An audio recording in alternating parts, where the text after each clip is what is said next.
Welcome to the Fitchburg Cultural Council's March 2023 meeting. It's 4:35 p.m.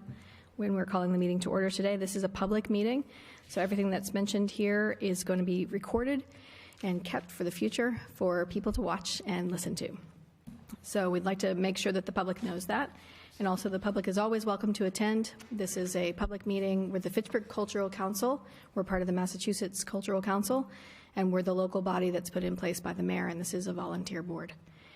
Today we're going to start with new members as our first agenda item, and obviously we always welcome the community to be part of this organization, and the process is that they would meet with one of us and then eventually submit a letter to the mayor's office, and the mayor is the one that makes the appointments. So we love when the public is interested in joining us. It's a 3-year term to participate here, and then you have an option of a second 3 years. So we have someone from the community with us today, and we always invite the community to speak on any topic that's on our agenda. And when they're here, we invite them to talk at the beginning as it relates to our agenda. So today we have a guest, Ellen Doust. Welcome, Ellen. If you want to step up to the podium, we can have you say a few words. Everybody's got her resume. And Ellen, could you tell us a few things about yourself or any comments that you have? Yep. I'm very excited to be here, and I wanted to thank FATV for filming this and making it available to the public. They're an amazing resource in Fitchburg. So I was born and raised in Fitchburg, and I went through the Fitchburg public schools and later attended grad school at Fitchburg State University. And I just moved back to Fitchburg about a year ago. We bought a home, me, my husband, and our 2-year-old. And I have been very inspired and motivated to see the shifts and changes happening in the city, especially in terms of arts and culture with the murals, Main Street Studios that just went up and live, and in all the stuff that In Town Fitchburg is doing. And I recognize that that's work of many people over many years, and it's so cool to see the momentum, so I would love to be part of that. And I think I can contribute skills around videography and video editing and documentation, other media skills and promotion.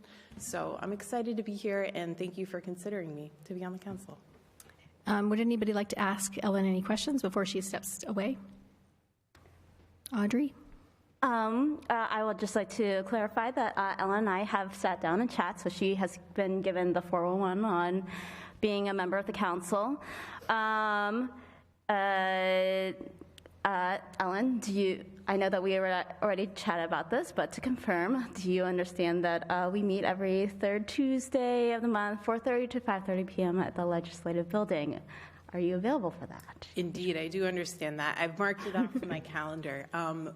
Except for April. That's the only day I can't make, but all the other third Tuesdays are reserved. That's okay. Is that monthly every April or just this coming April? Just this April. Yep. Fair enough. Anybody else? Taylor, I don't have any. Oh, sorry. Go ahead, Joe. It's really a question for the council itself. So, Audrey, when you met, well, you can also answer this question, I suppose. All the items that are in our orientation or the interview process, those were covered in terms of the grant meetings with the extra time, and then the public input meetings and all the other time commitments. Cool. So great. So I don't really have any questions for you. Ellen, you and I have met under different circumstances, similar job interview type situation, and so I know a lot about you, and I'm kind of excited to have you here tonight. So thanks. AJ? I just wanted to say that I had the pleasure of knowing the Doust family, and Ellen in particular, for my entire life just about. And they're a great Fitchburg family and great advocates for the city of Fitchburg. And I'm sure the mayor and this council will love to have Ellen as part of the council. Thank you, AJ. So maybe we could just take a motion for fun to anybody else?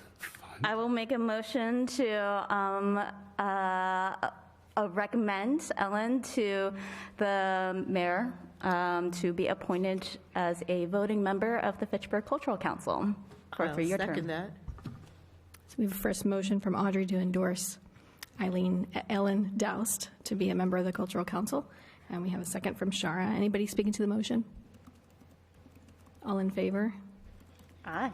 Thank you so much, Ellen. Thank you. We hope we have you on board soon. All right, guys, the next thing, we're going to skip the Treasury report today.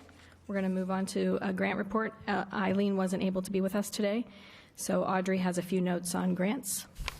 Yep, so since Eileen will be stepping down from the council in June, I have taken over for the FY23 grantees and has been mostly overseeing that.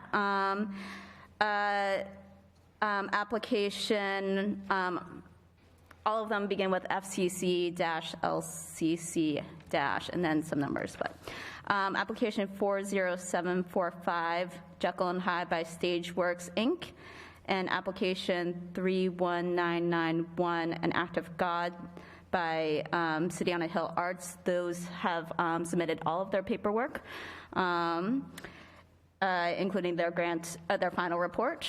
And then we have received, I don't know how many. Should I list all of the applications that have sent their paperwork in? It's not important to specify each one. You can just generalize by numbers of apps if you like. I would say about half of our grantees have already responded with their grant agreement and their W-9 forms. Thank you very much, and we thank everybody in the community who received a grant. If they could work with us to get their final paperwork in, that's really a big help to us as we go through this. And obviously, if you're in 2022, the last cycle, Eileen would still be the person to reach out to about that. Certainly, you could ask us questions, and she's with us through June. So thank you, Audrey, for stepping up to take care of this and help us with this. So we'll move on to the past minutes. We just have one set of minutes to vote in, and that's the minutes from Tuesday, February 21st, which AJ presented for us today. Would anybody like to make any additions, edits, corrections, or a motion? This is from Tuesday, February 21st.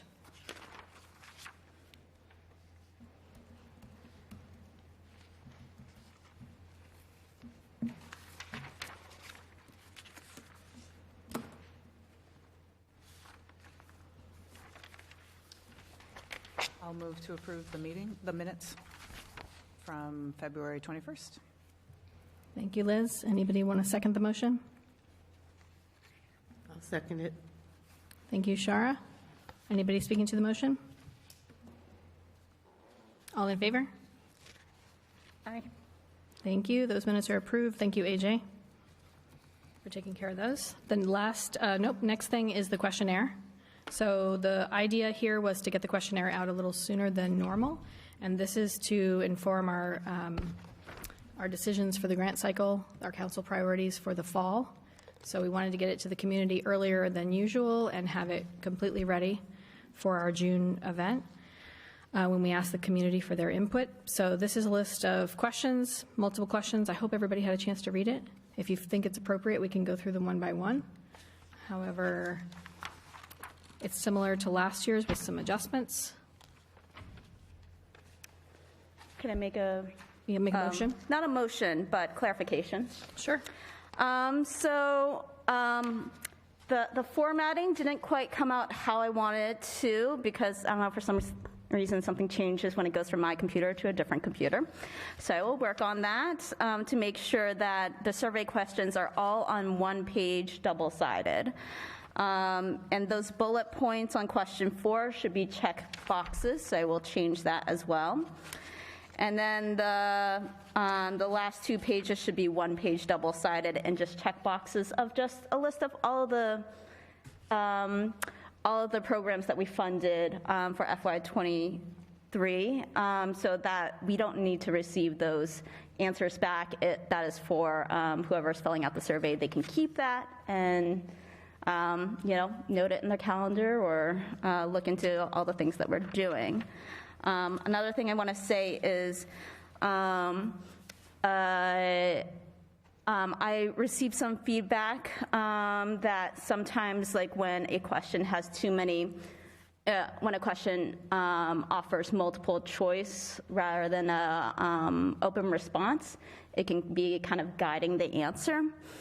So for the what type of arts, science, and humanities cultural programs would your community benefit from, I created an open response for question 3 that's kind of similar, but at the same time, I also wanted to be mindful of how tricky it might be when we're trying to figure out, analyze the data and figure out, okay, is this person talking about downtown revitalization efforts, or are they talking about something else, and then how do you group it together? So I kind of personally like having the multiple choice or check marks just for reviewing data for a volunteer public input thing. But yeah, I would like to get your people's thoughts on the survey. Thanks, Audrey. Shara?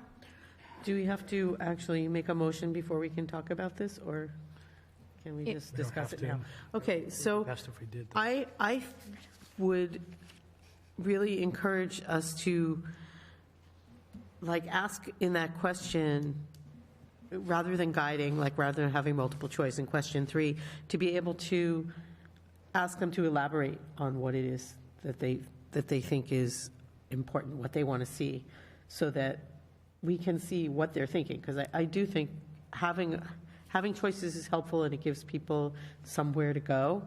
Sometimes they're like, I don't know.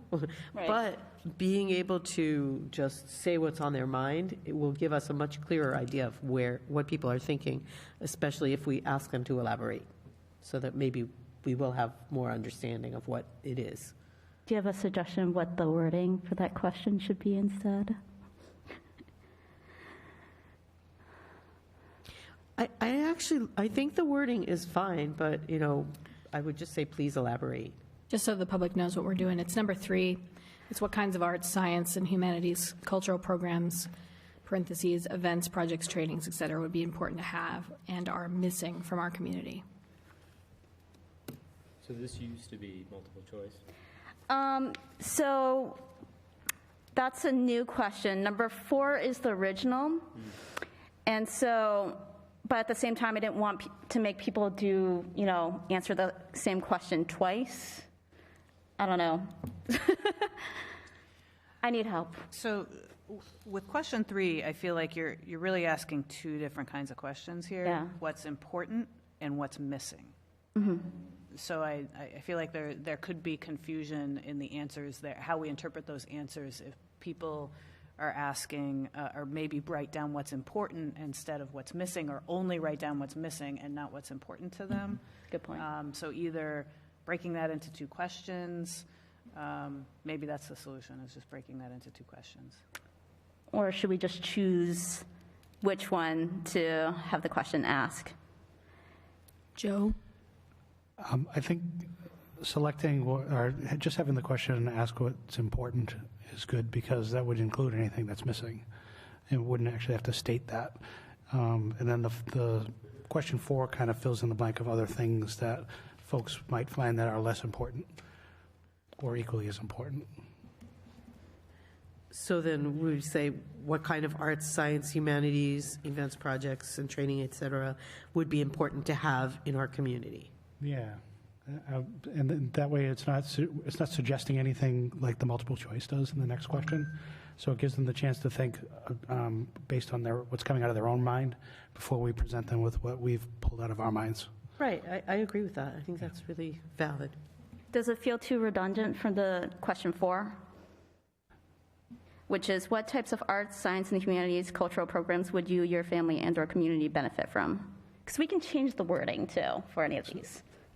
I don't believe it's redundant, simply because there's a sizable number of people in the public, and myself at one time included, that didn't realize that all this other stuff is art and science and so forth. So where we can actually suggest these are programs that we know that we have funded and supported and can be included in what we're looking for. Okay. And also you're asking them to prioritize like a value system, because you're asking to select the top 3. Yeah. So Does I that think help, Audrey?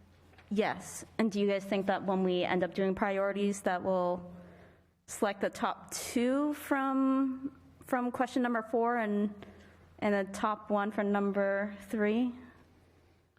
I think we should do more than 2.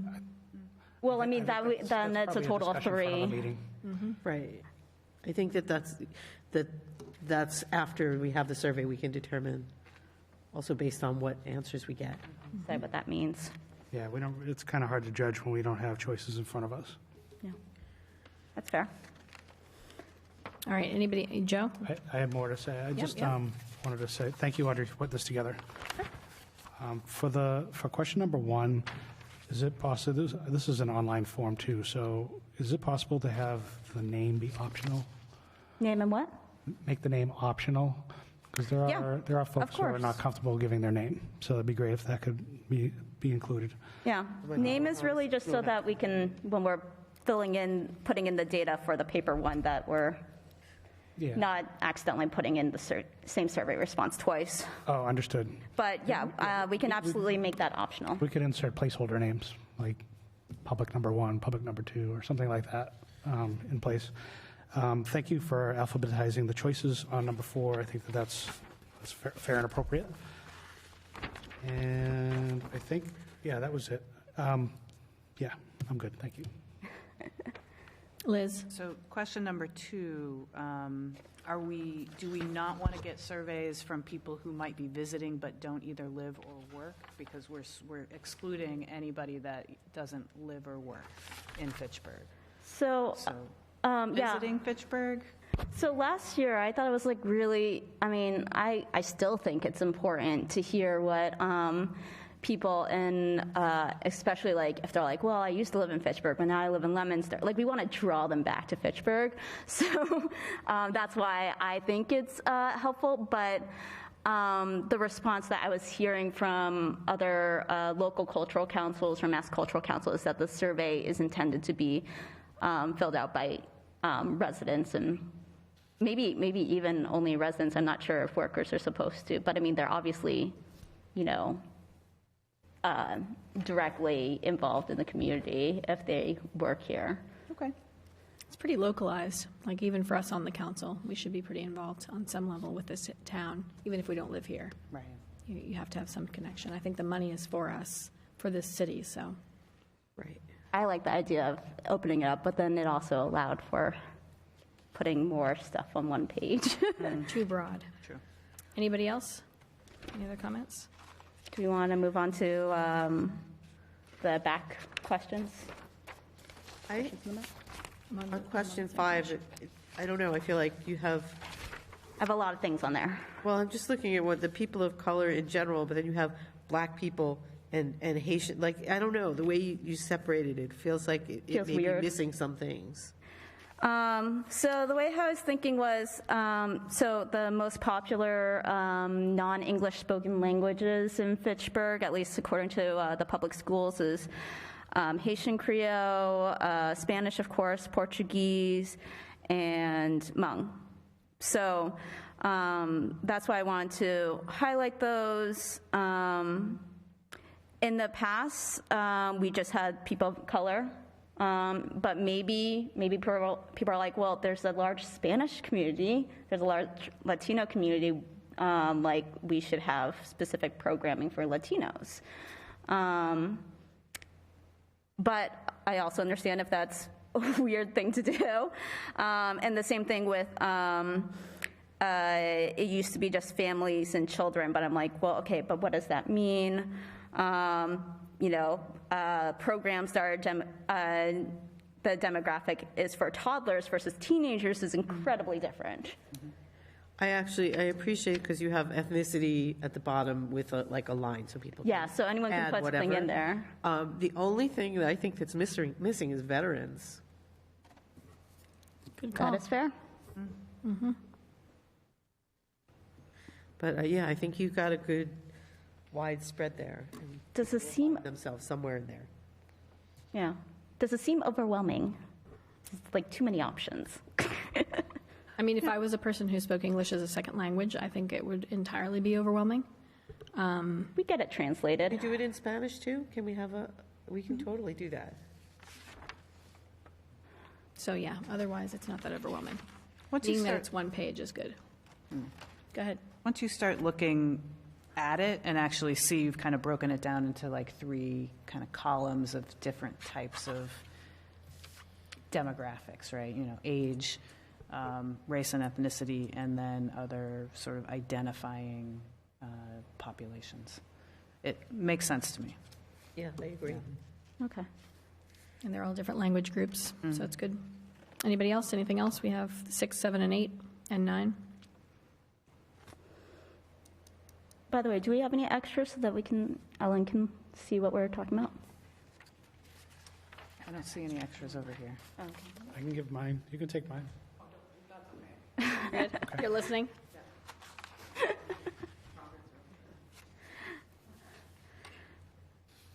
Anybody else? AJ? Where it says last year, our application guidelines required, and then question 8 is, do you have any comments, suggestions, or feedback? It could be that they are responding to feedback from our guidelines last year's, but it could also be feedback in general about our council. What do you guys think? I guess with this one, I'd feel like, are we willing to make changes if it comes back that they don't want a venue? If people say overwhelmingly, we don't want to have to submit a venue commitment letter, are we going to actually not require a venue commitment letter? I think that, So, yeah, Yeah. I think we shouldn't put anything on there that we aren't willing to change. I feel like the purpose of the survey is more of gathering the council priorities, and for council guidelines, we can receive feedback. Like if people say like that's not the most equitable requirement because of XYZ, that's something that we can consider. But if we still feel like, well, but how else are we going to prove that people are actually having their programs? We should still, I think I would be okay if, a lot of people said, well, I don't like this. And we're like, but how else are we going to make sure that our funding is going where it should be going? I think we have the right to overrule that, I guess. Unless we change Versus the council priorities, I feel like we should definitely do exactly what is voted top. Unless we changed our payment structure, and then we wouldn't need a letter. Yeah. We could use marketing as a proof of that it happened, which is something we could always consider too. Right. It would change the structure of bookkeeping. It would also make it easier. Yeah. Which is a question for, That's how the Shirley Council does it. It's a little different. They require proof. So You have to they're doing it reimbursement. Yeah. yeah. So they require the marketing proof. And so then that becomes, you don't need a letter for a venue at all. Oh, I suppose that's true. So it simplifies some things, but that's something for us to decide later. But yeah, I think it's different if we're doing it ahead of time as opposed to reimbursement, that we need to know if we're giving money, that it actually is going to go where it's supposed to, because getting it back is not an easy thing. Yeah. And then it's actually going to happen. That's the letter is really the only way. Right.